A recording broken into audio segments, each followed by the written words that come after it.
भूर्भुवस्वः तत्सवितुर्वरेण्यं भर्गो देवस्य धीमहि धियो यो नः प्रचोदयात्।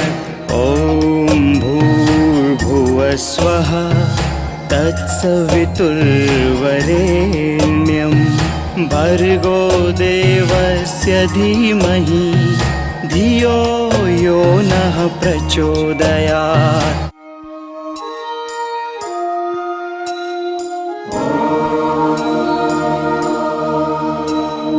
ॐ भूर्भुवस्वः तत्सवितुर्वरेण्यं भर्गो देवस्य धीमहि धियो यो।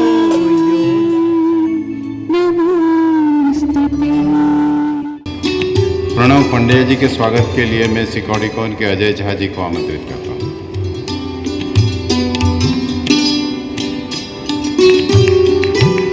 अब कई बार एक बात कही जाती है कि धर्म और विज्ञान अलग अलग है। यहाँ आदरणीय प्रणव पंड्या जी बैठे हैं, परम पूजनीय आचार्य श्री राम शर्मा जी ने उस समय गायत्री मंत्र का प्रयोग और उसको मशीनों के ऊपर उसका मंत्रों को पढ़ने के बाद एक विशिष्ट प्रवाह में बोलने के बाद क्या वैज्ञानिक असर होता है, वो प्रयोग ब्रह्मवर्चस्व विश्वविद्यालय में वहाँ किए गए हैं। तो धर्म और विज्ञान परस्पर विरोधी नहीं है, परस्पर पूरक है, परस्पर अनुकूल है। उस पर संत और विद्वान विचार करेंगे।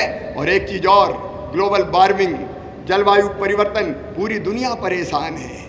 जब बरसात होनी चाहिए तब सूखा पड़ जाता है, और जब सूखा चाहिए, पानी नहीं चाहिए, तब बरसात आ जाती है। धरती का तापमान लगातार बढ़ रहा है, पूरी दुनिया चिंतित है। यहाँ जो विचारवान बैठे, जो विद्वान बैठे, जलवायु परिवर्तन के संकट से कैसे निपटा जाए, अंधाधुंध शोषण किया है धरती का हमने। गायत्री परिवार में जिस बात को प्रज्ञा कहा जाता है, शायद वह विचार इस शब्द का ही दूसरा ज़्यादा अच्छा शब्द हो सकता है। पूरे विश्व के अंदर गायत्री मंत्र, उसका प्रभाव, उसका उपयोग, उसका जाप और उससे उत्पन्न होने वाली ऊर्जा, इस संबंध के में जितना काम गायत्री परिवार ने किया है पिछले 500,000 सालों में, शायद इतना काम ज्ञात इतिहास में किसी ने नहीं किया है। ऐसे एक विराट परिवार के जो मुखिया हैं और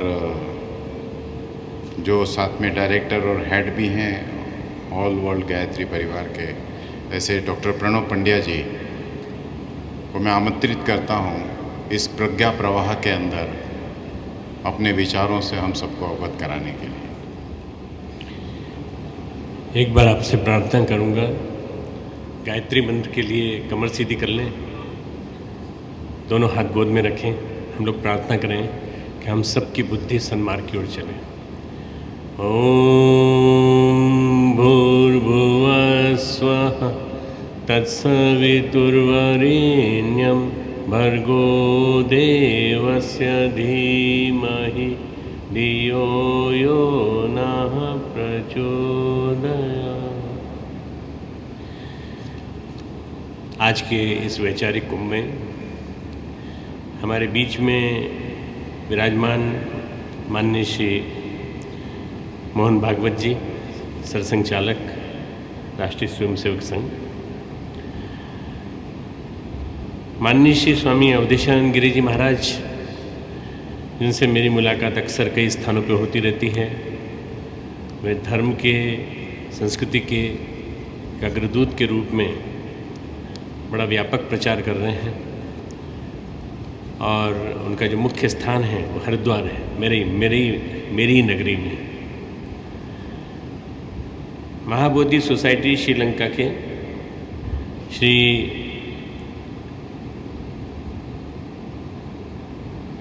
पतिसा नायक थेरो, उसके प्रेसिडेंट महाबोधि सोसाइटी के, माननीय श्री अनिल माधव दवे जी, सभी देवतुल्य भाइयों, देवी स्वरूपा बहनों, शक्ति स्वरूपा माताओं, मालवा मेरी कर्म भूमि रही है। मैंने इंदौर से MBBS MD किया है यहीं पर, और जो उज्जैन मेरा कार्यक्षेत्र रहा है उज्जैन, महाकालेश्वर और ओंकारेश्वर। इन दोनों स्थानों पर मैं प्रतिमाह 2 चक्कर लगाया करता था जब मैं पढ़ता था। ऐसे उज्जैन में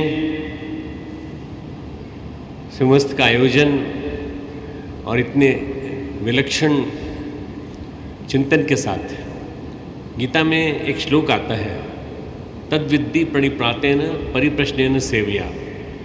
तद विद्धि, तत् यानी उस ज्ञान को, विद्धि यानी जानो, परिप्रश्नेन सेव्या जिज्ञासा के द्वारा और सेवा करके निष्कपट भाव से। उपदेशन्ति ते ज्ञानम ज्ञानिनः तत्वदर्शिनः।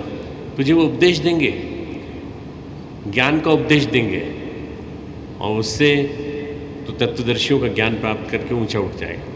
अर्जुन असमंजस में है।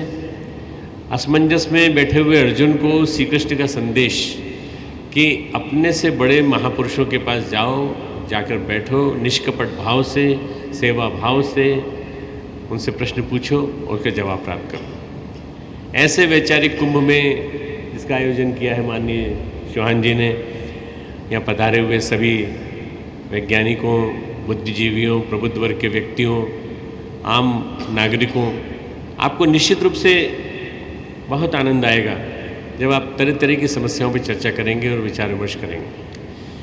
मुझे माननीय मुख्यमंत्री जी ने पिछले वर्ष इसकी वैचारिक कुंभ की शुरुआत में मूल्य आधारित जीवन पर विधानसभा में चर्चा हुई थी, उसमें बुलाया था। तो मैं उसके समापन संबोधन में गया था। मैं समझता हूँ कि हम लोगों ने बड़ी सार्थक चर्चा की और उस सार्थक चर्चा से बहुत अच्छे निष्कर्ष निकल के आए। मैं वैज्ञानिक अध्यात्मवाद का प्रवर्तक हूँ। बेसिकली मैं चाहता हूँ कि लोग जानें कि विज्ञान और अध्यात्म एक दूसरे के पूरक हैं, एक ही सिक्के के 2 पहलू हैं। बिना विज्ञान के अध्यात्म जिंदा नहीं रह सकता, बिना अध्यात्म के विज्ञान जिंदा नहीं रह सकता। अध्यात्म एक उच्च स्तरीय चेतना का विज्ञान है और विज्ञान जो है, इसके बिना हम आज की जितनी भी सुविधाएं हैं उनका उपभोग नहीं कर सकते। इसलिए विज्ञान का विकास एक समय की आवश्यकता थी और अध्यात्म जो है वो हमारे रग रग में, पोर पोर में, कण कण में समाया हुआ है भारतवासियों के। ये जो परंपरा रही है कुंभ मनाने की, इसके पीछे एक ही दृष्टि थी कि 12 साल में एक बार, वैसे अब 6 साल में भी हो गया है क्योंकि आपके यहाँ कुंभ हुआ, हमारे यहाँ अर्ध कुंभ हुआ। 12 साल में एक बार कम से कम सब विद्वान, संत, विभूतिवान पुरुष, सिद्धिवान पुरुष, महापुरुष, जितने भी धर्म तंत्र से जुड़े हुए, विज्ञान तंत्र से जुड़े हुए, सबसे लोग जुड़े हुए लोग हैं, सब एक साथ बैठे हैं और समाज की समस्याओं का समाधान खोजें। शायद पिछले 100-150 वर्षों में उस परंपरा का निर्वाह उतनी ईमानदारी से नहीं हो पाया। अगर हो पाता तो हमारे देश की कई समस्याओं का समाधान हम कुंभ में ही खोज लेते। उसके लिए हमको पार्लियामेंट में जाने की जरूरत नहीं पड़ती। ये बेसिक पार्लियामेंट तो ये है जो यहाँ बैठे हैं, जनता की पार्लियामेंट है ये। और जनता की संसद होने के नाते यहाँ पे समाधान खोजे जाने चाहिए, यहाँ चर्चा की जानी चाहिए कि क्या क्या समस्या है। पर्यावरण की समस्या है तो उसका समाधान कैसे खोजा जाए। गंगा प्रदूषण की समस्या है तो सरिताओं के प्रदूषण, समस्त सरिताओं के, उनका समाधान कैसे खोजा जाए। गरीबी की समस्या है, बेरोजगारी की समस्या है, स्वावलंबन की समस्या है तो उसको भी कैसे खोजा जाए। और मैं दिल से आभार मानता हूँ माननीय श्री चौहान जी का, शिवराज सिंह जी का, जिन्होंने कि इतने गंभीरता से पूरा ध्यान लगाकर, पूरा मन लगाकर इस पूरे परिसर को बनाया है। और ये परिसर कुंभ का ही हिस्सा है, सिंहस्थ का ही हिस्सा है। मैं इस माटी का हूँ, इसलिए इस माटी के लोगों को जानता हूँ अच्छी तरह से कि इस माटी के लोग कैसे होते हैं। मैं समझता हूँ कि हमारे देश में जो परंपराएं रही हैं उसमें धर्मतंत्र और राजतंत्र दोनों की समान भूमिका रही, सशक्त भूमिका। धर्मतंत्र सलाह देता था, आदेश देता था, विचार विमर्श करता था और वशिष्ठ, दशरथ, वशिष्ठ, राम परंपरा जो थी इसी प्रकार की परंपरा थी। इसी परंपरा के अंतर्गत हमारे देश में इतने महत्वपूर्ण निर्णय हुए और उन्हीं निर्णयों के माध्यम से हमारा देश जगत गुरु बना। मित्रों, ये जो 3 दिन का समय है जिसमें आज हम शुरू कर रहे हैं, परसों हमारे माननीय प्रधानमंत्री जी इसका समापन करेंगे श्रीलंका के प्रधानमंत्री राष्ट्रपति जी के साथ। तब तक मैं समझता हूँ कि कई बातें इतनी ज़्यादा होंगी, परामर्श होगा। कल मेरे साथ हवाई जहाज में अंतर्राष्ट्रीय स्तर के भी कई वैज्ञानिक आए हैं और मैं समझता हूँ कि ये एक ऐसा वेन्यू है, ऐसा स्थान है जहाँ बैठकर हम निष्काम भाव से निश्चितता के साथ क्वेश्चन आंसर का जवाब देते हुए, जिज्ञासा का समाधान करते हुए एक दूसरे की हम बहुत कुछ काम कर सकते हैं। भारतीय संस्कृति बड़ी महान संस्कृति है। हमारे यहाँ 2 शब्द हैं, संस्कृति और सभ्यता। सभ्यता विज्ञान से जुड़ी है और संस्कृति अध्यात्म से जुड़ी है। संस्कृति विद्या से जुड़ी है और सभ्यता शिक्षा से जुड़ी है। आज हमने शिक्षा पे, सभ्यता पे बहुत ज़्यादा जोर देना चालू कर दिया, पर हमने संस्कृति और विद्या पे जोर नहीं दिया। संस्कृति और विद्या यदि हमारे जीवन में उतरेंगी तो हमारे जीवन में विनय आएगा, प्रामाणिकता आएगी, हमारा जीवन पारदर्शी बनेगा, विभिन्न प्रकार के घोटाले नहीं होंगे, विभिन्न प्रकार की समस्याएं नहीं पैदा होंगी। विद्या और संस्कृति को स्थापित करने के लिए ये कुंभ का आयोजन होता है और इस विद्या और संस्कृति की स्थापना करने के लिए मैं समझता हूँ विश्वविद्यालयों का विश्वविद्यालय आज पिछले एक महीने से यहाँ काम कर रहा है, जो यहाँ कार्य करते करते समापन करेगा 20 तारीख को। मैं इस सिंहस्थ में आकर आह्लादित हूँ, प्रसन्न हूँ और मुझे बहुत अंदर से एक संतोष मिला है कि निश्चित रूप से भारत का भविष्य बड़ा उज्ज्वल है। We are all passing through great moments of change. हम लोग सभी परिवर्तन के महान क्षणों से गुजर रहे हैं और परिवर्तन के महान क्षण आने वाले 10 वर्षों में आपको दिखाई पड़ेंगे, जब भारत सारे विश्व का नेतृत्व कर रहा होगा, जगत गुरु की तरह से पूरे विश्व में उसका डंका गूंजेगा और उसका आधार बनेगा ये सिंहस्थ, जहाँ पर आप चर्चा करेंगे, जहाँ विचार विमर्श करेंगे। इसलिए ये जो 2016 से लेकर 2026 तक का समय है बड़ा महत्वपूर्ण है, बड़ा महत्वपूर्ण है। मैं आपको बता देना चाहता हूँ कि ये ज्योतिर्विज्ञान का भी क्षेत्र है। सूर्यकांत व्यास जी हमारे यहाँ रहे। इसके अलावा ग्रीनविच है, ये पूरे भारत का ग्रीनविच है, पूरे विश्व का ग्रीनविच है।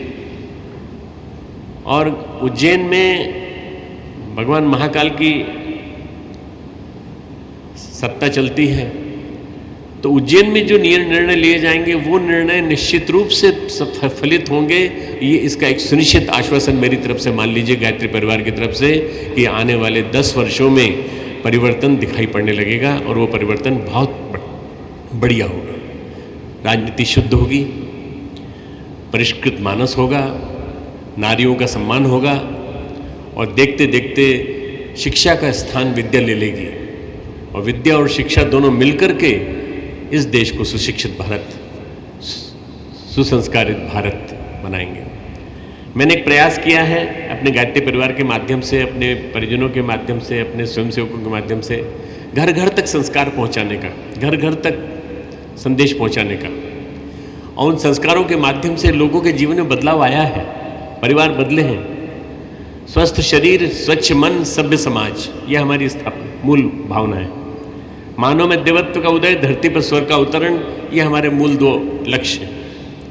हमारा अंतिम लक्ष्य है जो हम चाहते हैं, हम बदलेंगे, युग बदलेगा, हम सुधरेंगे, युग सुधरेगा। शुरुआत अपने आप से करें, आज करें, अभी करें, तुरंत अभी इसी समय से शुरू कर दें। पॉजिटिविटी को अंदर लाना चालू करें, नेगेटिविटी को बाहर निकालें। सब कुछ अच्छा होने वाला है। जिस दिन से आप ये सोचना चालू कर देंगे, सब कुछ अच्छा होने लगेगा। खूब खूब मंगल कामनाएं आपको और परम पूज्य गुरुदेव, परम वंदनीय माता जी के सभी को आशीर्वाद।